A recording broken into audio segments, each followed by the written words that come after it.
Pangako niya noon, sama-sama tayong babangon. Sila-sila lang pala, at hindi tayo kasama.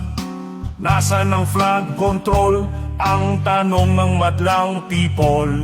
Binangga daw ng barko, yan ang sabi ng Pangulo. Meron namang First Lady, bumati ng happy birthday sa chairman ng PCSO na sinungaling na tao. Bumati ang demonyo at nag-wish pa ito. Sama-sama tayo na maging milyonaryo. Nabudol ka ba?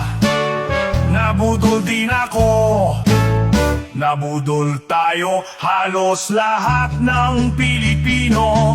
Wala na tayong magawa, mga Pilipino nakakaawa. Ang bumudol sa atin noon, paparti-party na lang ngayon.